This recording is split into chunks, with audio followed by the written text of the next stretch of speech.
ബുഖാരി മുസ്ലിമിന്റെ മുത്തഫഖുൻ അലൈഹിയായ, അതായത് ബുഖാരിയും മുസ്ലിമും സംയുക്തമായിട്ട് റിപ്പോർട്ട് ചെയ്യുന്ന ഒരു ഹദീസിൽ വരുന്നുണ്ട്, ഖാലൻ നബി സല്ലല്ലാഹു അലൈഹി വസല്ലം ഹാദിഹി ത്വാബ വഹാദാ ഉഹദ് ജബലുൻ യുഹിബ്ബുനാ വനുഹിബ്ബുഹു. റസൂലുള്ളാഹി സ്വല്ലല്ലാഹു അലൈഹി വസല്ലം ഞങ്ങൾ പറഞ്ഞു, ഹാദിഹി ത്വാബ, ഇത് ത്വാബയാണ്. മദീനക്ക് നബി ഞങ്ങൾ ഒരു പേരിട്ടയാണ് ഈ ഹദീസിൽ, ത്വാബ എന്ന്. ത്വാബ തൈബ ഒക്കെ ഇതിന്റെ പേരാണ്. ഈ ത്വാബ എന്നുള്ള പേര് ഈ ഹദീസിൽ നബി സല്ലല്ലാഹു അലൈഹി വസല്ലം ഇതിന് ഇട്ടതാണ്, പരിശുദ്ധമായതെന്നുള്ള അർത്ഥമാണ്. എന്നിട്ട് ഉഹദിനെ പറ്റി നബി ഞങ്ങൾ പറഞ്ഞു, വഹാദ ഉഹദ് ജബലുൻ യുഹിബ്ബുനാ വനുഹിബ്ബുഹു. ഈ ഉഹദ് പർവ്വതം, ആ പർവ്വതം നമ്മെ സ്നേഹിക്കുന്നു, നാമും അതിനെ സ്നേഹിക്കുന്നു എന്ന് റസൂലുള്ളാഹി സ്വല്ലല്ലാഹു അലൈഹി വസല്ലം പറഞ്ഞു. പിന്നെ ഒരുപാട് പ്രതിഫലത്തിനും ഒക്കെയുള്ള ഉദാഹരണങ്ങളായിട്ട് ഈ ഉഹദിനെ നബി ഞങ്ങൾ പറഞ്ഞിട്ടുണ്ട്. നമുക്ക് അങ്ങോട്ട് തന്നെ പോകാനുള്ളത്. അതിന് മുമ്പ് അവിടെ ഒരു 2 പള്ളി കാണിച്ചു തരാം.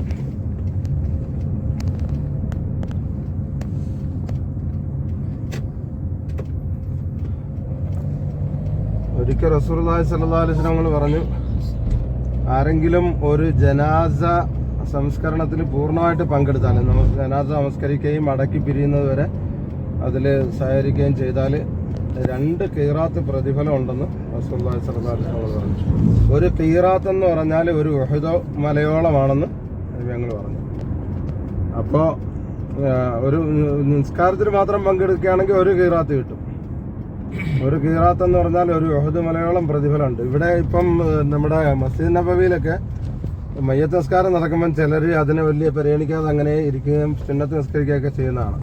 ഭയങ്കര പ്രതിഫലമുള്ള കാര്യമാണ്. ഇപ്പം ആണെങ്കിൽ 5 വക്കത്തിലും ഉണ്ട്. നേരത്തെയൊക്കെ ആണെങ്കിൽ 1 വക്കത്തിലൊക്കെ ഉണ്ടാവുള്ളായിരുന്നു, 1-2 വക്കത്തിലൊക്കെ ഉണ്ടാവുള്ളായിരുന്നു. അതും 1 മയ്യത്ത് 2 മയ്യത്തൊക്കെ. ഇപ്പം ആണെങ്കിൽ മിക്കവാറും എല്ലാ സമയത്തും അംവാത്തെന്നാണ്, 2-ലധികം മയ്യത്തുകളാണ് എല്ലാം ചെയ്യുന്നത്. വെള്ളിയാഴ്ച ദിവസം ജുമാ നമസ്കാരം കഴിഞ്ഞാണ് ഉഹദ് യുദ്ധത്തിന് വേണ്ടി പുറപ്പെട്ടത്. മസ്ജിദ് നബവിന്ന് ആ ഭാഗത്തായിരുന്നല്ലോ താമസിച്ചുകൊണ്ടിരുന്നത്. അവിടുന്ന് ഉഹദ് യുദ്ധത്തിന് വേണ്ടി 1000 പേരുമായിട്ടാണ് റസൂലുള്ളാഹി സ്വല്ലല്ലാഹു അലൈഹി വസല്ലം പുറപ്പെട്ടത്. അതിന് പ്യൂർ സഹാബാക്കളും കുറച്ച് മുനാഫിക്കീങ്ങളും ഒക്കെ ഉണ്ടായിരുന്നു അതിനകത്ത്. ഈ വഴിയാണ് പോയത്. ഈ വഴിയുടെ പേര്, ഈ റോഡിന്റെ പേര് തരീഖ് സയ്യിദ് ഷുഹദ എന്നാ. ഈ റോഡിന്റെ പേര് സയ്യിദ് ഷുഹദ റോഡ്. സയ്യിദ് ഷുഹദ ആരാന്നറിയില്ലേ? ഹംസ റളിയല്ലാഹു അൻഹു, ഹംസത്തുൽ കർറാർ റളിയല്ലാഹു അൻഹു ഉഹദ് യുദ്ധത്തിൽ വെച്ചാണല്ലോ ഷഹീദായത്. അപ്പോൾ അദ്ദേഹത്തിന്റെ പേരിലാണ് ഈ റോഡ് അറിയപ്പെടുന്നത്. ഈ വഴിയാണ് റസൂലുള്ളാഹി സ്വല്ലല്ലാഹു അലൈഹി വസല്ലം പോയത്. ഇത് ഇടതുവശത്ത് 2 ചെറിയ കുബ്ബ പാറയൊക്കെ വെച്ച് കെട്ടിയിരിക്കുന്നത്, പഴയ രൂപത്തിൽ രീതിക്ക് കെട്ടിയിരിക്കുന്നതാണ്. ഇത് ഈ തുർക്കിക്കാരാണ് ഒരു 150 കൊല്ലം മുമ്പ് ഇവിടെ ഭരിച്ചിരുന്നത്. ഒട്ടോമൻ എംപയർസ്, ഈ ഉസ്മാനിയ ഖിലാഫത്ത്. അപ്പൊ അവരുടെ കാലത്ത് പണിതാണ്. കണ്ടോ, കാണാമോ? കാണാം. ഈ കാണുന്നത് മസ്ജിദ് ദറ എന്നാണ് ഇതിന് പറയുന്നത്. റസൂലുള്ളാഹി സ്വല്ലല്ലാഹു അലൈഹി വസല്ലം 1000 പേരുമായിട്ട് ഇവിടെ വന്ന് ഇവിടെ ക്യാമ്പ് ചെയ്ത് ഇവിടെ നമസ്കാരത്തിന് ശേഷം വന്നിട്ട് പിന്നെ അസർ, മഗ്രിബ്, ഇശ എല്ലാം ഇവിടെ നിസ്കരിച്ച് രാത്രി ഇവിടെ തങ്ങി രാവിലെ സുബഹി നിസ്കരിച്ചിട്ടാണ് ശനിയാഴ്ച രാവിലെ ഉഹദ് യുദ്ധത്തിന് വേണ്ടി പോകുന്നത്. മനസ്സിലായോ? ഇതിന് മസ്ജിദ് ദറ എന്ന് പറയാൻ കാരണം റസൂലുള്ളാഹി സ്വല്ലല്ലാഹു അലൈഹി വസല്ലം പോകുന്ന നേരത്ത് വെറും 700 സഹാബാക്കളുമായിട്ടാണ് ഇവിടുന്ന് പോകുന്നത്. കാരണം അബ്ദുല്ലാഹി ബിൻ ഉബയ്യ് ബിൻ സലൂൽ എന്ന് പറയുന്ന മുനാഫിക്കീങ്ങളുടെ നേതാവ് ഇവരുടെ ഇടയിൽ ആ ഒരു രാത്രി കൊണ്ട് കുത്തിത്തിരിപ്പുണ്ടാക്കി 300 പേരെ യുദ്ധത്തിൽ പങ്കെടുക്കണ്ടെന്ന് പറഞ്ഞിട്ട് തിരിച്ചു കൊണ്ടുപോയി. ഖുർആനിൽ ആ കാര്യമൊക്കെ പറയുന്നുണ്ട്, ഉസ്താദിന്റെ അടുത്ത് ചോദിച്ചാൽ പറഞ്ഞുതരും. അപ്പോ പിന്നെ അങ്ങനെ 300 പേര് പോയി, ബാക്കി 700 പേരെ ഉണ്ടായിരുന്നുള്ളൂ. ശത്രുക്കള് 3000 പേരായിരുന്നു ഉണ്ടായിരുന്നത്. ബദർ യുദ്ധത്തിന് പ്രതികാരം ചെയ്യാൻ വേണ്ടി 1 വർഷം മുഴുവൻ അവര് പിന്നെ അതിനുവേണ്ടി പരിശ്രമിച്ച് പൈസയൊക്കെ ഒരുമിച്ച് കൂട്ടി ആയുധമൊക്കെ സംഘടിപ്പിച്ച് കറക്റ്റ് 1 വർഷമായപ്പം ബദർ യുദ്ധത്തിന്റെ പ്രതികാരം എടുക്കാൻ വേണ്ടിയാണ് ഉഹദിൽ വന്നത്. ഹിജ്റ 3-ാം വർഷം. 2-ാം വർഷമാണല്ലോ ബദർ യുദ്ധം നടന്നത്. അങ്ങനെ പിന്നെ വന്നപ്പോ ഈ മുനാഫിക്കീങ്ങൾ തിരിച്ചു പോയി. അവർ 3000 പേരുണ്ടായിരുന്നു. ഇവിടെ 700 പേരെയായിട്ട് റസൂലുള്ളാഹി സ്വല്ലല്ലാഹു അലൈഹി വസല്ലം പോകുമ്പോൾ ഇവിടുന്ന് പുറപ്പെടുന്നതിന് മുമ്പ് 2 പടച്ചട്ട ധരിച്ചിട്ടാണ്. സാധാരണ 1 പടച്ചട്ട ധരിച്ചാണ് യുദ്ധത്തിന് പോകുന്നത്. നബിയങ്ങൾ അന്ന് 2 പടച്ചട്ട ധരിച്ചിട്ടാണ് യുദ്ധത്തിന് വേണ്ടി പോകുന്നത്. അപ്പൊ ദറ എന്ന് പറഞ്ഞാൽ ദാൽ റാ ഐൻ, ദറ എന്ന് പറഞ്ഞാൽ പടച്ചട്ട എന്ന അർത്ഥം. അതുകൊണ്ടാണ് ഇതിന് മസ്ജിദ് ദറ എന്ന് പേര് വരുന്നത്. ഈ പള്ളിക്ക് മസ്ജിദുൽ മുസ്തറാഹ്, മുസ്തറാഹ് എന്ന് പറഞ്ഞാൽ വിശ്രമിച്ച സ്ഥലം എന്നാണ് അതിന്റെ അർത്ഥം.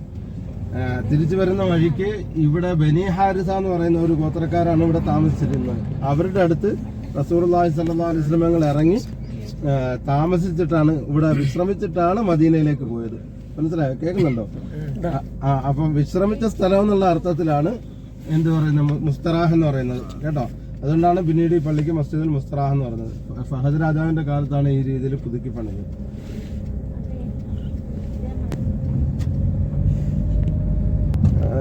പക്ഷെ ആ യുദ്ധം നേരിട്ട് ഏറ്റുമുട്ടേണ്ടി വന്നില്ല. അതായത് പരാജയപ്പെട്ടു പോയ ശത്രുക്കളുണ്ടല്ലോ, ഇവിടുന്ന് പരാജയപ്പെട്ട, കാരണം 70 ഹംസ റളിയല്ലാഹു തആല അൻഹു ഉൾപ്പെടെ 70 സഹാബാക്കളാണ് കൊല്ലപ്പെട്ടത്, പ്രധാനപ്പെട്ട 70 സഹാബാക്കൾ. അപ്പൊ അവര് എന്തായി, അവർക്ക് പ്രതികാരമായി. അവിടെ അവരുടെ അബൂജഹൽ, ഉത്ബ, ഷൈബ പോലുള്ള 70 പേര് കൊല്ലപ്പെട്ടല്ലോ. അതിന് പകരമായിട്ട് ഇവിടെ 70 പേര് മരിച്ചപ്പോഴ്, ഷഹീദാക്കപ്പെട്ടപ്പോഴേ അവർക്കൊരു സമാധാനമായി, ഒരു ബറാബറായി. പക്ഷേ എന്നാലും പൂർണ്ണമായിട്ട് പരാജയപ്പെടുത്തി എന്ന് പറയാൻ പറ്റത്തില്ല. അതുകൊണ്ട് അവർ തിരിച്ചു വന്ന് ഒന്നും കൂടെ യുദ്ധം ചെയ്യാനുള്ള ഒരു ഇതിലാണ്, പൂർണ്ണമായിട്ട് നശിപ്പിക്കാനുള്ള ഒരു നിയ്യത്തിലാണ് പോയത്. പക്ഷെ അല്ലാഹു തആല വഹി മുഖേന നബിയങ്ങൾക്ക് അറിയിച്ചു കൊടുത്തു. അങ്ങനെ നബി സല്ലല്ലാഹു അലൈഹി വസല്ലം ഞങ്ങള് ബിലാൽ റളിയല്ലാഹു അൻഹുവിനെ പറഞ്ഞു വിട്ട് ഏലാൻ ചെയ്യിച്ചു. അതായത് ഈ ഉഹദ് യുദ്ധത്തിൽ പങ്കെടുത്തവർ മാത്രം എന്ത് ചെയ്യാം, അടുത്ത ഹംറാ ഉൽ അസ്വദിന് വേണ്ടി പുറപ്പെടാൻ വേണ്ടി പറഞ്ഞു. ഹംറാ ഉൽ അസ്വദ് എന്ന് പറഞ്ഞാൽ ഇവിടുന്ന് മക്കയിലേക്ക് പോകുമ്പോൾ 20 കിലോമീറ്റർ അപ്പുറത്തുള്ള ഒരു സ്ഥലമാണ്. അപ്പൊ അവിടെ പോയി 2 ദിവസം റസൂലുള്ളാഹി സ്വല്ലല്ലാഹു അലൈഹി വസല്ലം സഹാബാക്കളും ക്യാമ്പ് ചെയ്ത് കഴിഞ്ഞപ്പോൾ അവർ പിന്നെ മറ്റവർക്ക് പേടിയായി, മുസ്ലിങ്ങൾക്ക്. അവർ പിന്നെ കിട്ടിയ വിജയം കൊണ്ട് പോയേക്കാന്ന് വിചാരിച്ച് പോയി കഴിഞ്ഞു.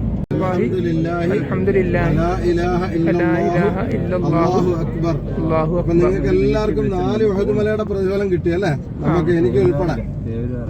പക്ഷെ എനിക്ക് എത്ര കിട്ടിയെന്നറിയാമോ? എത്ര പേരുണ്ട്? 12 പേരുണ്ട് അല്ലേ? 12 × 4 എത്രയാണ്? 12 × 4 48. ഓക്കെ. അപ്പൊ 48 ഉഹദ് മലയുടെ പ്രതിഫലം എനിക്ക് കൂടുതൽ കിട്ടി. ഇത് ലാഭക്കച്ചവടമാണോ നഷ്ടക്കച്ചവടമാണോ? ഉഹദിൽ നിങ്ങൾ പിന്നെ വരും കേട്ടോ, ബസ്സിൽ വരും. ഇപ്പൊ നമ്മൾ പോകുന്നത് ഉഹദില് പരിക്കേറ്റിട്ട് റസൂലുള്ളാഹി സ്വല്ലല്ലാഹു അലൈഹി വസല്ലം ഞങ്ങളെ കൊണ്ടുവന്ന് ഒളിപ്പിച്ചിരുത്തിയ ഒരു സ്ഥലത്ത് പിന്നെ ആണ് പോകുന്നത് കേട്ടോ. അതായത് റസൂലുള്ളാഹി, ആ ചെറിയ മല കണ്ടായിരുന്നോ? അത് നിങ്ങൾ വരുമ്പം പറഞ്ഞു തരും. അവിടെ ഒരു ചെറിയ മലയുണ്ട്, ജബലു റുമാത്ത് എന്നാണ് അതിന്റെ പേര്, ജബലു റുമാത്ത്. അമ്പെയ്ത്തുകാരായ 50 സഹാബാക്കളെ റസൂലുള്ളാഹി സ്വല്ലല്ലാഹു അലൈഹി വസല്ലം ഞങ്ങൾ അതിന്റെ മുകളിൽ നിർത്തി. പിന്നെ യുദ്ധം തുടങ്ങുന്നതിന് മുമ്പ്, ഒരു കാരണവശാലും പറയുന്നതിന് മുമ്പ് ഇറങ്ങി വരരുതെന്ന് പറഞ്ഞു. പക്ഷെ ആദ്യഘട്ടത്തിൽ യുദ്ധം വിജയിച്ചു, മുശ്രിക്കീങ്ങളൊക്കെ ഓടിപ്പോയി. അത് കഴിഞ്ഞപ്പോൾ സഹാബാക്കൾ ഇനി യുദ്ധം കഴിഞ്ഞു എന്ന് വിചാരിച്ചിട്ട് 40 സഹാബാക്കൾ അതിൽ നിന്ന് ഇറങ്ങി വന്നു. 10 സഹാബാക്കൾ അവിടെ ഉറച്ചിരുന്നു. അന്ന് ഖാലിദ് ബിൻ വലീദ് റളിയല്ലാഹു തആല അൻഹു ശത്രുപക്ഷത്താണ്, മുസ്ലിം ആയിട്ടില്ല. അദ്ദേഹം ഭയങ്കര യുദ്ധതന്ത്രജ്ഞനാണ്. അങ്ങനെ അദ്ദേഹം ഈ ദൂരെ നിന്ന് ഈ രംഗം കണ്ടിട്ട് കുതിരപ്പടയാളികളെ ഒരുമിച്ച് കൂട്ടി ആ മലയുടെ പിന്നിലൂടെ വന്നിട്ട് ഒളിയാക്രമണം നടത്തി. അന്ന് സഹാബാക്കളും റസൂലുള്ളാഹി സ്വല്ലല്ലാഹു അലൈഹി വസല്ലം ഒക്കെ വാളും പരിചയമൊക്കെ വെച്ചിട്ട് ഗനീമത്ത് സ്വത്ത് എടുക്കുന്ന ജോലിയിൽ വ്യാപൃതരായിരിക്കുന്ന സമയത്താണ് പെട്ടെന്ന് വന്ന് ആക്രമണം നടത്തിയപ്പം എന്താണ് സംഭവിക്കുന്നതെന്ന് അറിയാതെ ചിന്ന ഭിന്നമായി പോയി സഹാബാക്കൾ. അപ്പൊ ആ ഒരു സമയത്ത് റസൂലുള്ളാഹി സ്വല്ലല്ലാഹു അലൈഹി വസല്ലം ഒരു കുതിരപ്പുറത്ത് കയറി അനൻ നബിയു ലാ കദിബ് അന ബിൻ അബ്ദുൽ മുത്തലിബ് എന്നൊക്കെ പറഞ്ഞിട്ട്, ഞാൻ അബ്ദുൽ മുത്തലിബിന്റെ മകനാണ്, ഞാൻ സത്യമായ നബിയാണെന്നൊക്കെ പറഞ്ഞ് ആ സ്ഥലത്താണ് കൊണ്ട്, അകത്തൊരു ഗുഹ പോലുള്ള സ്ഥലം, ഒരു പാറയുണ്ട് അതിന്റെ അവിടെ. ഒരു 3 പേർക്കൊക്കെ ഇരിക്കാം, ഒരാൾക്ക് സുഖമായിട്ട് കിടക്കാം. അപ്പൊ നമുക്ക് മുമ്പ് അവിടെ കയറി അത് കാണാമായിരുന്നു. അപ്പൊ ആൾക്കാർ കയറി അവിടെ ഓരോന്നൊക്കെ ചെയ്യുന്നതിന്റെ പേരിൽ ഗവൺമെന്റ് അത് അടച്ചു കളഞ്ഞാണ്. പാറയൊക്കെ പൊട്ടിച്ചോണ്ട് പോവും ഒക്കെ ചെയ്യുന്നതിന്റെ പേരില് പിന്നെ അത് അടച്ചു കളഞ്ഞാണ്. എല്ലാവർക്കും കാണാമോ അത്? ഷുആബ് ജിറാർ എന്നാണ് ഈ സ്ഥലത്തിന്റെ പേര് കേട്ടോ, ഷുആബ് ജിറാർ. പിന്നെ അപ്പൊ അവിടെ അങ്ങനെ കിതാബുകളിൽ എഴുതിയിട്ടുണ്ട് കാലങ്ങളോളം അവിടെ. ഞങ്ങൾ ആദ്യമൊക്കെ വരുമ്പോഴും 18 കൊല്ലം മുമ്പ് വരുമ്പോഴൊക്കെ ഇതിനകത്ത് മണം ഉണ്ടായിരുന്നു.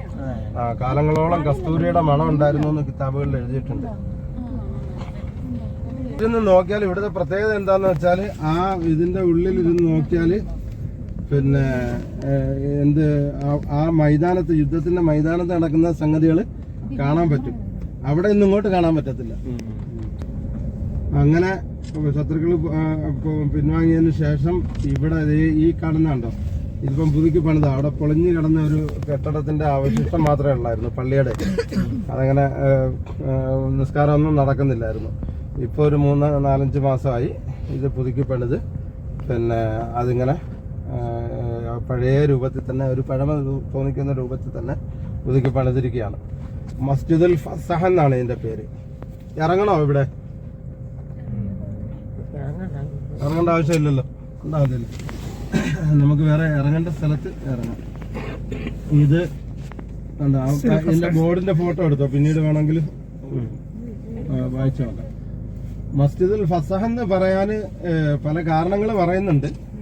ഈ മലയുടെ അടിവാരത്തിൽ കുറച്ച് നിസ്കരിക്കാനും വിശാലമായിട്ടുള്ള സ്ഥലം ഇതായതിന്റെ പേരിലാണ് എന്ന് പറയുന്നുണ്ട്. പിന്നെ സബബുൻ നുസൂലിലൊന്നും കാണുന്നില്ലെങ്കിലും ഒരു ആയത്തിനെ പറ്റി പറയുന്നുണ്ട്, ചില ഉലമാക്കൾ പറഞ്ഞിട്ടുണ്ട്. ഇമാം സുംഹൂദിയൊക്കെ പിന്നെ അങ്ങനെ പറയപ്പെടുന്നു, അതിന്റെ അസലൊന്നും കാണുന്നില്ല എന്ന് പറഞ്ഞിട്ട് അത് പറയുന്നുണ്ട്. അതായത് സൂറത്ത് മുജാദലയിലെ ഒരു ആയത്തുണ്ടല്ലോ, യാ അയ്യുഹല്ലദീന ആമനു ഇദാ ഖീല ലക്കും തഫസ്സഹു ഫിൽ മജാലിസി ഫഫ്സഹു യഫ്സഹില്ലാഹു ലക്കും. അള്ളാഹു പറയാണ്, അല്ലയോ സത്യവിശ്വാസികളെ, നിങ്ങളൊരു മജ്ലിസിൽ ഇരിക്കുമ്പോൾ അല്ലെങ്കിൽ നമസ്കാരത്തിന് സഫിൽ നിൽക്കുമ്പോൾ സ്ഥലം കിട്ടാതെ കുറെ ആൾക്കാർ വന്ന് അവരും കൂടെ ഒതുങ്ങി കൊടുക്കാൻ വേണ്ടി ആവശ്യപ്പെട്ടാൽ നിങ്ങൾ അവർക്കും കൂടി ഒന്ന് ഒതുങ്ങി കൊടുത്ത് സൗകര്യം ചെയ്തു കൊടുക്കണം. നമ്മൾ നിന്നാൽ ഒന്നും കൂടെ കാലൊക്കെ ആത്തി വെച്ച് വിശാലമായിട്ട് വയ്ക്കും. അങ്ങനെ ചെയ്യരുത്. അങ്ങനെ നിങ്ങൾ ഒന്ന് ഫഫ്സഹു, നിങ്ങളൊന്ന് വിശാലത ചെയ്തു കൊടുത്താൽ യഫ്സഹില്ലാഹു ലക്കും, നിങ്ങളുടെ ജീവിതത്തിലും അല്ലാഹു തആല പല സൗകര്യങ്ങളും വിശാലതകളും ചെയ്തു തരും എന്ന് പറയുന്ന ആയത്താണ്. നബി സല്ലല്ലാഹു അലൈഹി വസല്ലം ഞങ്ങൾ ഇവിടെ ഇരുന്ന് സഹാബാക്കൾ ഇരുന്ന് കഴിഞ്ഞ് നിസ്കരിക്കാൻ നേരത്ത് പുറകോട്ട് തിരിഞ്ഞു നോക്കിയപ്പോൾ പ്രധാനപ്പെട്ട ബദരീങ്ങളായ സഹാബാക്കളൊക്കെ പുറകിൽ നിൽക്കുകയാണ്. അപ്പൊ അവരെ ഇങ്ങോട്ട് കയറ്റി വിടാൻ വേണ്ടി റസൂലുള്ളാഹി സ്വല്ലല്ലാഹു അലൈഹി വസല്ലം ഞങ്ങൾ ഈ ആയത്ത് ഓതിയെന്ന് പറയപ്പെടുന്നുണ്ട്. അത് ഇവിടെ അവതരിച്ചതാണെന്നും പറയുന്നു, പക്ഷെ സബബുൻ നുസൂലിൽ കാണുന്നില്ല. അപ്പൊ അതുകൊണ്ടാണ് മസ്ജിദുൽ ഫസഹ എന്ന് പേര് വന്നതെന്നും പറയുന്നു. അപ്പൊ ഈ 2 സ്ഥലങ്ങൾ, ആ ഗുഹയും ഈ പള്ളിയും കിതാബുകളിൽ തെളിവുകൾ ഉള്ളതാണ്. പക്ഷെ ഈ സ്ഥലം ഉണ്ടല്ലോ, ഈ സ്ഥലത്ത് ഇങ്ങോട്ട് കയറാൻ പറ്റത്തില്ലായിരുന്നു. ഇവിടെ ഒരു മതിൽ കെട്ടിയിരുന്നായിരുന്നു. ഇപ്പൊ ഒരു 3-4 മാസമായി ഇത് പൊളിച്ചിട്ട്. ഇപ്പൊ ഇവിടെ ആൾക്കാർ ഇങ്ങനെ നുളഞ്ഞ് കയറാൻ തുടങ്ങിയിട്ടുണ്ട്. അതിന് പണ്ടേ പറയപ്പെടുന്നുണ്ട്, റസൂലുള്ളാഹി സ്വല്ലല്ലാഹു അലൈഹി വസല്ലം ഞങ്ങളെ ആദ്യം ഇവിടെ കൊണ്ട് ഇരുത്തിയിരുന്നു എന്ന് പറയപ്പെടുന്നുണ്ട്. കിതാബുകളിലൊന്നും തെളിവുകളൊന്നും കാണുന്നില്ല. അപ്പൊ അതുകൊണ്ടാണ് ഇപ്പൊ അങ്ങോട്ട് കയറാൻ ഏതായാലും പറ്റത്തില്ല. അതുകൊണ്ട് കിട്ടിയ സ്ഥലത്ത് കയറിയേക്കാന്ന് വിചാരിച്ചിട്ടില്ല. അള്ളാഹു കാലം കേട്ടോ, അറിയില്ല, അങ്ങനെ പറയപ്പെടുന്നു. ഒരു പ്രസംഗം കേട്ടിട്ടില്ലേ, അതിനകത്ത് ദജ്ജാല് വരുന്ന ഒരു സംഭവം പറയുന്നില്ലേ, ഒരു മലയില് കയറിയിട്ട്, അത് ഈ ഹറമിന്റെ ബോർഡറിന്റെ തൊട്ട് വെളിയിലാണ് അതുള്ളത്. അതും എന്നോട് ചേർന്ന മലയും ദുർബലയാണ് കേട്ടോ, അവിടെ തന്നെ വരണമെന്നില്ല. അപ്പൊ അവസാന കാലത്ത് ദജ്ജാൽ വരുമ്പോ ഹറമിന്റെ ഉള്ളിലേക്ക് കയറാൻ പറ്റത്തില്ല, മദീനയിലേക്കും മക്കയിലേക്കും. അങ്ങനെ നിരാശനായി തിരിച്ചു പോകുമ്പം ആ മലയുടെ മുകളിൽ കയറിയിട്ട് ഇങ്ങനെ വീക്ഷിക്കും ചുറ്റുപാടും. അപ്പം മസ്ജിദ് നബവി ഇങ്ങനെ ദൂരേന്ന് കാണും. അപ്പം ചോദിക്കും ലിമനുൽ ഖസ്റുൽ അബിയദ് ഹാദാന്ന്. അപ്പൊ അവന് അത് വെള്ള കൊട്ടാരം പോലെ തോന്നും. അപ്പം പറയും, ചോദിക്കും ഈ വെള്ളക്കൊട്ടാരം ആരുടെയാന്ന് ചോദിക്കും, മസ്ജിദ് നബവിയെ കുറിച്ച്. അവൻ കൂടെയുള്ളവർ പറയും അത് മുഹമ്മദിന്റെ ആണെന്ന് പറയും. അങ്ങനെ ദേഷ്യവും നിരാശയൊക്കെ ആയിട്ട് തിരിച്ചു പോകുന്നതാണ്. അന്ന് നബിയങ്ങൾ ഈ ഹദീസ് പറയുമ്പോഴേ ഓല കെട്ടിയ മസ്ജിദ് നബവിയിൽ ഇരുന്നോണ്ടാ പറയുന്നത്. ഇപ്പം വെള്ളക്കൊട്ടാരമായി. ദൂരേന്ന് മലയാളം മുകളിലോ ലൈറ്റിൽ നിന്നൊക്കെ കണ്ടാൽ സുന്ദര മനോഹരമായ ഒരു വെള്ളക്കൊട്ടാരം പോലെയാണ്.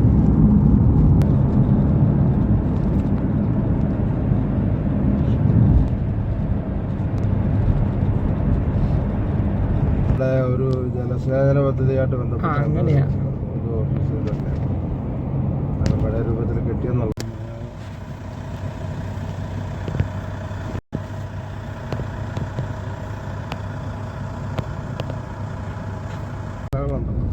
അത് കുറേ ഉണ്ട്. അപ്പോൾ പണ്ട് കാലത്ത് ഞങ്ങൾക്കൊക്കെ ഒരുപാട് കാലങ്ങൾക്ക് മുമ്പേ പിന്നെ ലാവ പൊട്ടി ഒലിച്ച് പാറ ഉരുകി കിടക്കുന്ന സ്ഥലമുണ്ട്, ഉരുകിയൊരു പ്രദേശമുണ്ട് കിഴക്കും പടിഞ്ഞാറും. ഹറകളെന്നാണ് അതിന് പറയുന്നത്. ഏകദേശം 10-23 കിലോമീറ്ററോളം വിസ്തൃതിയിൽ അങ്ങനെ കിടക്കുകയാണ്. അതുവഴി ഒരു സൈന്യത്തിന് വരാനോ ഒന്നും പറ്റൂല അന്നത്തെ കാലത്ത്. പിന്നെ കുറേ സ്ഥലങ്ങൾ ഇതേപോലെ അന്ന് നബിയങ്ങളുടെ കാലത്ത് തന്നെ ഈ ഈന്തപ്പനത്തോട്ടങ്ങളാണ്. അതായത് മക്കക്കാര് ബിസിനസ്സുകാരായിരുന്നു, മദീനക്കാര് യഹൂദികളാണ് അധികം, അവർ കൃഷിക്കാരാണ്.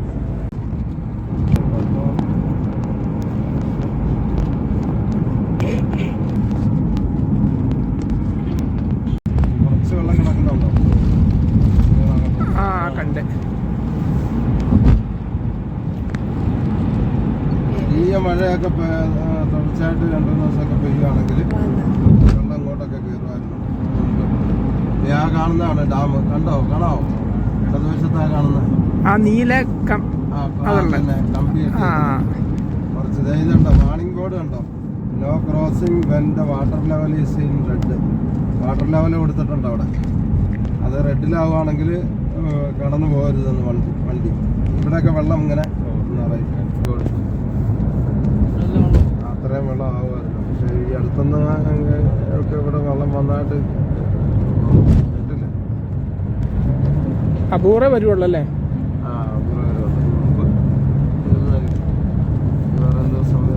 അത് കൃഷിക്ക് വേണ്ടിയൊക്കെ ആ ഷട്ടർ തുറന്ന് വെള്ളം ഉപയോഗിക്കുന്നുണ്ട് അപ്പുറത്തെ സൈഡിലേക്ക്.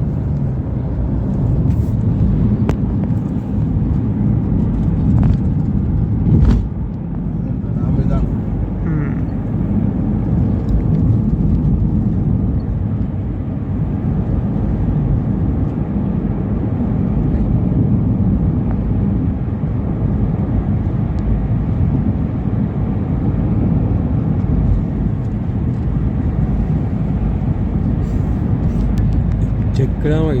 നദികളും ഇതൊക്കെ ഉണ്ടല്ലോ അങ്ങനത്തെ. ഇവിടുത്തെ ഏറ്റവും വലിയ ഡാം ആയിരിക്കും അല്ലേ? ഇവിടെ ഒരുപാട് ഡാമുകളുണ്ട് കേട്ടോ പഴയ കാലത്തൊക്കെ. അതെല്ലാം പലതും പൊളിഞ്ഞൊക്കെ കിടക്കും.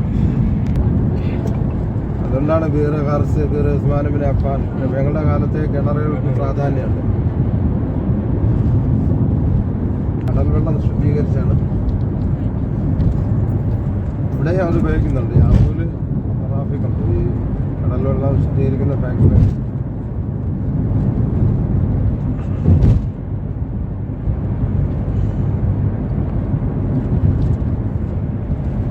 ഒട്ടകപ്പുറത്ത് കയറണോ?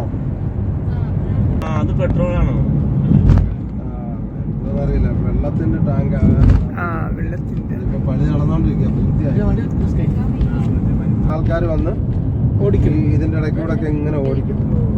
ഇത് പാറയാണോ അത് മണ്ണുള്ള മലയാണോ? ഏത്? ചില സ്ഥലത്ത് ഉറച്ചതുണ്ട്, ചില സ്ഥലത്ത് പാറ ഉറച്ച ചെങ്കല്ലും ഒക്കെ ഉണ്ട്. ഇടുക്കി പോലത്തെ അല്ല. ഇടുക്കി പോലത്തെ അല്ല. ഇടുക്കി നല്ല പാറയല്ലേ? കരിമ്പാറയല്ലേ? കരിമ്പാറയുടെ മലയുണ്ട്. പിന്നെ ഹന്തക്കിൽ പോകുമ്പോൾ നിങ്ങൾക്ക് കാണാം ജബൽ സിലാന്റെ പാറകൾ അധികം കരിമ്പാറയാണ്.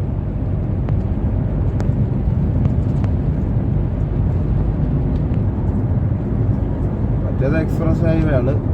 ഒറ്റയടിക്കാനാണ്. കയറ്റം കയറുമ്പോൾ ഒരു സൗണ്ട് കണ്ടോ? അപ്പം അത് അങ്ങോട്ട് പോകുമ്പം അങ്ങനെ പെട്രോൾ കൊടുത്തെങ്കിൽ പോകാൻ പറ്റും. ഇവിടെ ഒരു ഇങ്ങോട്ട് വരുമ്പം ന്യൂട്രലിൽ തന്നെ വരും.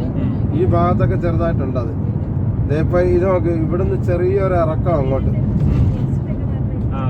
ഇപ്പം ഒരു ചെറിയൊരു മേട് ഇങ്ങനെ വന്നിട്ട് പിന്നെ അവിടുന്ന് ആ മരത്തിന്റെ ഭാഗത്ത് അങ്ങോട്ട് ചെറിയൊരു ഇറക്കമല്ലേ? പുറകില് വണ്ടിയൊന്നും വരുന്നില്ലല്ലോ. ഇവിടുന്ന് അങ്ങോട്ട് ഇവിടുന്ന് അങ്ങോട്ട് ചെറിയൊരു ഇറക്കമാണ്. ഇപ്പൊ നമ്മളൊരു ചെറിയൊരു ഇറക്കത്തിലാണ് നിൽക്കുന്നത്. മുമ്പ് ഇച്ചിരി ഇറക്കം കൂടുതലുണ്ടായിരുന്നു. പക്ഷെ അത് പിന്നെ ഇപ്പം ഗവൺമെന്റ് അത് നേരെ ആക്കിയതാ. ഇപ്പൊ ചെറിയൊരു ഇറക്കത്തിലാണ് നമ്മൾ നിൽക്കുന്നത്. ചെറിയൊരു ഇറക്കം അങ്ങോട്ട്. ഇപ്പം വണ്ടി ന്യൂട്രലിട്ട് അങ്ങോട്ട് പോകണം. ഫ്രണ്ടിലേക്ക് ചെറുതായിട്ട് പോകണ്ടേ? ഇപ്പൊ എങ്ങോട്ടാ പോകുന്നേ നോക്ക്. റിവേഴ്സ് ഗിയർ അല്ലല്ലേ? അല്ലല്ല, ഇതേ ന്യൂട്രലാണ്. ഇങ്ങോട്ട് നോക്കുന്നത് എന്നെ കിടക്കുന്നുണ്ടോ? അപ്പൊ ഇങ്ങനെ സ്പീഡിൽ അങ്ങ് പോകും. വണ്ടിയില്ലല്ലോ. അതാ ജിന്നതേ മുമ്പിൽ നിന്ന് തള്ളുവാ. അപ്പൊ നമ്മളിങ്ങനെ പുറകെ കൊണ്ടുപോകും. ജിന്നുകൾ പറയുന്നത് ഇവിടെ നിന്ന് നിർത്തണ്ട, മദീനയിലേക്ക് പോകുമെന്ന് പറഞ്ഞ് തള്ളി വിടുന്നയാ. നല്ല ജിന്ന കൂട്ടുകൂടാ.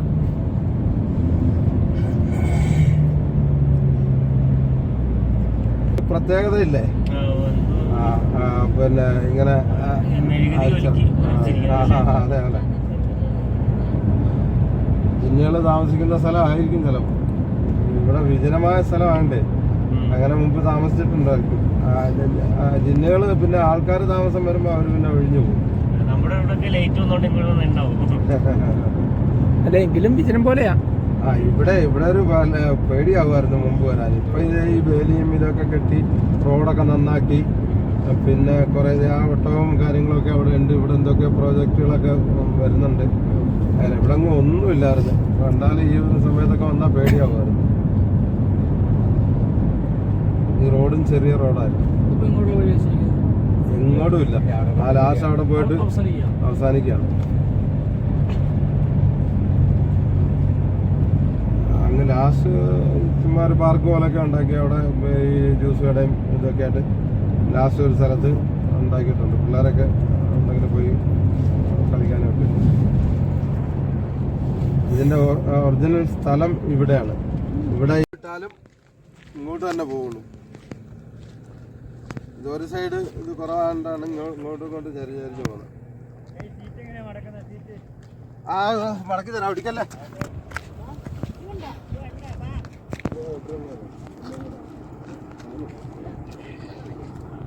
ഇങ്ങോട്ട് ഉരുട്ടി വിട്ടാലും നിന്നിട്ട് അങ്ങോട്ടാണ്.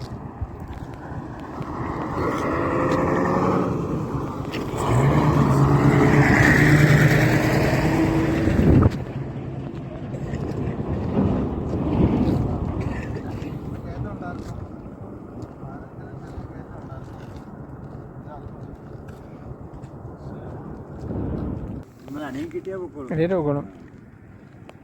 ന്യൂട്രലിട്ട്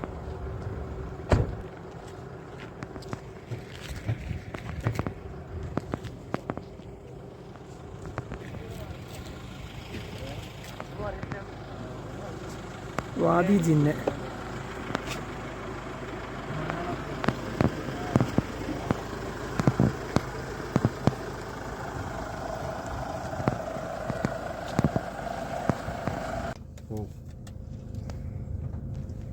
ഉണ്ടോ?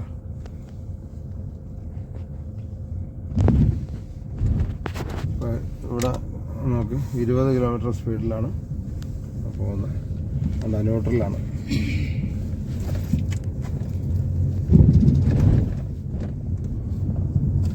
മുപ്പതായി ന്യൂട്രലിൽ പോവാണ്.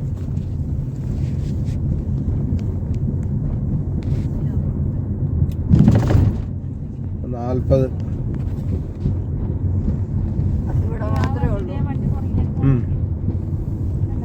ഇവിടെ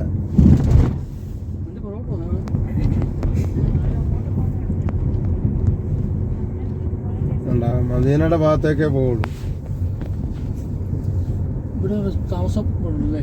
ആ ഇവിടെ ഇത് ഹിറാസത്തിലെ ഇത് ഗവൺമെന്റിന്റെ സെക്യൂരിറ്റി ഗാർഡാണ്. 60 സ്പീഡിലാണ് ഇപ്പം പോകുന്നത്. നമ്മൾ വണ്ടി ഓടിക്കുമ്പോഴാണ് ന്യൂട്രലിൽ വണ്ടി പോകുന്നത്.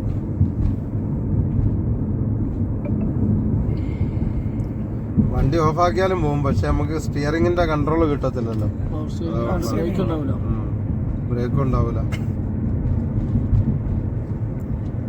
ഇപ്പൊ 70 കേട്ടോ. പക്ഷെ ഇവിടെ ബ്രേക്ക് ചവിട്ടേണ്ടി വരും. ഇവിടെ റോഡ് കട്ട് ചെയ്തേക്കുന്നുണ്ട്. സൈക്കിളാണെങ്കിലും പോവല്ലേ? ആ സൈക്കിളാണെങ്കിലും പോകും. ചുമ്മാ ഇരുന്ന് കൊടുത്താൽ മതി.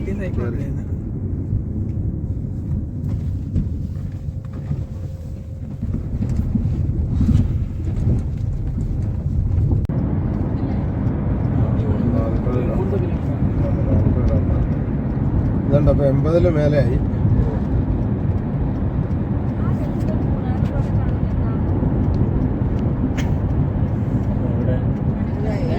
അറുപത്തേഴ് മാറാത്തുണ്ടോ?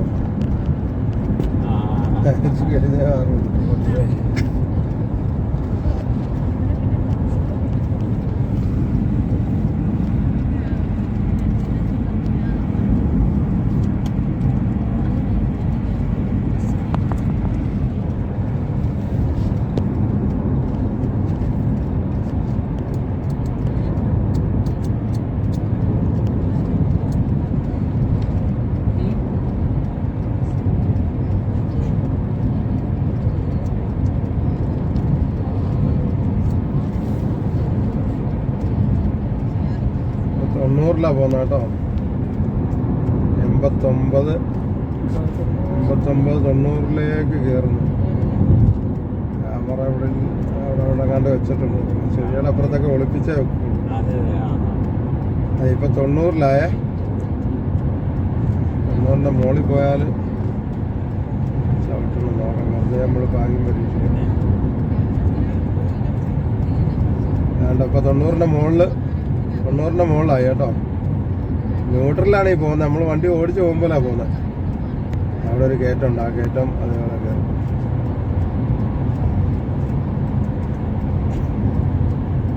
ചെറിയൊരു കയറ്റം കണ്ടോ അവിടെ? അതേ സ്പീഡിൽ തന്നെ കയറും.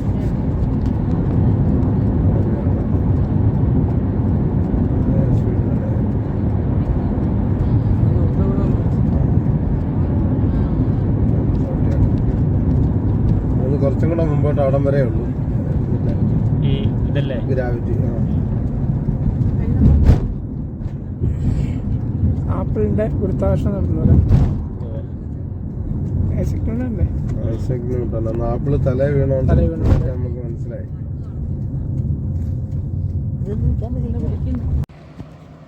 രണ്ട് വേട്ടക്കാര് ഒട്ടപ്പുറത്ത് പോകുന്നുണ്ടോ?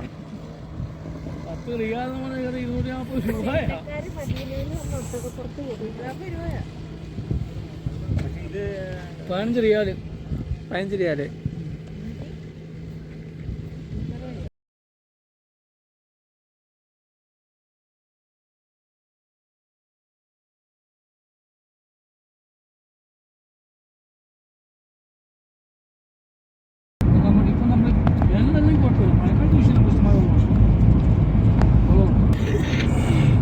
അത് ബീറോ റോമ എന്നും പറയും. റോമ എന്ന് പേരുള്ള ഒരു യഹൂദിയുടെ ഉടമസ്ഥതയിലുള്ള കിണറായിരുന്നു അത്. ഇപ്പോ നബി സല്ലല്ലാഹു അലൈഹി വസല്ലമയുടെ കാലത്ത് ഈ പ്രദേശത്ത് ആളുകളെല്ലാം ശുദ്ധമായ കുടിവെള്ളത്തിന് ആശ്രയിക്കുന്ന കിണറായിരുന്നു. കേൾക്കുന്നുണ്ടോ? അപ്പോ പിന്നെ ഒരു വരൾച്ചയൊക്കെ ആകുമ്പോൾ പിന്നെ വലിയ ബുദ്ധിമുട്ടാവും. പക്ഷെ ഇയാളെന്ത് ഒരു പരിപാടി ഉണ്ടായിരുന്നു ഈ യഹൂദിക്ക്. അയാളുടെ ഉടമസ്ഥയിലുള്ള കിണറാണല്ലോ. അയാള് വെള്ളം വിൽക്കുകയായിരുന്നു. പൈസക്ക് വേറെ കൊടുക്കുള്ളൂ. അന്ന് ധാന്യത്തിന് വേറെ കൊടുക്കും. ഒരു തോൽപാത്രം വെള്ളത്തിന് പിന്നെ ഏകദേശം 600 ഗ്രാം ധാന്യം എന്ന് പറഞ്ഞാൽ ഒരു മുദ്ദ് ധാന്യം കൊടുക്കണമായിരുന്നു. അപ്പൊ ഈ പാവപ്പെട്ട ആൾക്കാർക്കൊക്കെ വലിയ ബുദ്ധിമുട്ടായി. ദിനേന കുടിവെള്ളം പൈസ കൊടുത്ത് വാങ്ങി ഉപയോഗിക്കാൻ പറ്റൂലല്ലോ. റസൂലുള്ളാഹി സ്വല്ലല്ലാഹു അലൈഹി വസല്ലം ആ ജൂതന്റെ അടുത്ത് പോയിട്ട് പറഞ്ഞു, വെള്ളമല്ല, നീ അത് ഫ്രീ ആയിട്ട് കൊടുക്കണമെന്ന് പറഞ്ഞു. അപ്പൊ അയാൾ പറഞ്ഞു, പിന്നെ പക്ഷെ എനിക്ക് അത് പറ്റൂല, കാരണം എൻ്റെ വരുമാന മാർഗമാണത്. എനിക്ക് വേറെ കുടുംബത്തിനെ പോറ്റാൻ വേറെ വരുമാന മാർഗം ഇല്ലെന്ന് പറഞ്ഞു. അപ്പൊ പിന്നെ നബി ഞങ്ങള് എന്താ പറയാ, ഒന്നും പറഞ്ഞില്ല, അങ്ങനെ പോയി. അങ്ങനെ ഈ വിവരം ഉസ്മാൻ ബിൻ അഫ്ഫാൻ റളിയല്ലാഹു അൻഹു അറിഞ്ഞു. എന്നിട്ട് ഈ ജൂതനെ സമീപിച്ച് ഈ കിണർ വിൽക്കുന്നോന്ന് ചോദിച്ചു. അയാളത് വിൽക്കാൻ തയ്യാറല്ല. അപ്പൊ ഉസ്മാൻ റളിയല്ലാഹു അൻഹു വലിയ വില പറഞ്ഞു. അപ്പൊ അയാൾക്കൊരു മോഹം ഉണ്ടായി, ഈ ഇത്രയും വലിയ വില കിട്ടണമെന്ന് വലിയ മോഹം ഉണ്ടായി. പക്ഷെ ഈ കിണർ കൈവിട്ട് പോകുന്നതും ഇഷ്ടപ്പെട്ടില്ല. അതുകൊണ്ട് അയാൾ പറഞ്ഞ് പകുതി കിണർ വിൽക്കാന്ന് പറഞ്ഞു. മനസ്സിലായോ? പകുതി കിണർ എങ്ങനെയാ വിൽക്കുന്നേ? ഒരു ദിവസം ഉസ്മാൻ റളിയല്ലാഹു അൻഹുവിന് വെള്ളം കോരാം, അടുത്ത ദിവസം ജൂതന്റെ ഊഴം. മനസ്സിലായില്ലേ? അങ്ങനെ ഓരോ ദിവസം ഇടവിട്ട് അങ്ങനെയാണ് പകുതി വിൽക്കാന്ന് പറഞ്ഞത്. നമ്മുടെ മുമ്പിൽ ആ കൊട്ടാരം കാണുന്നുണ്ടോ? മല. അപ്പൊ അങ്ങനെ ഉസ്മാൻ റളിയല്ലാഹു തആല അൻഹു അത് സമ്മതിച്ചു. ശരി, എന്നാ അങ്ങനെ ആവട്ടെ എന്ന് പറഞ്ഞു.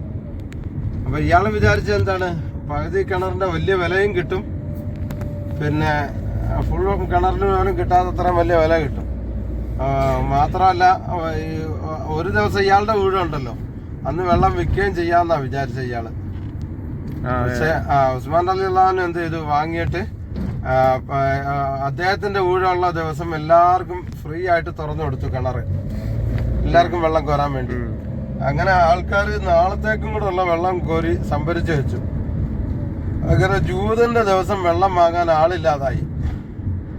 അങ്ങനെ നിർബന്ധിതാവസ്ഥയില് ബാക്കി പകുതി കിണറും കൂടി ഉസ്മാൻ റളിയല്ലാഹു അൻഹുവിന് അദ്ദേഹം വിറ്റു.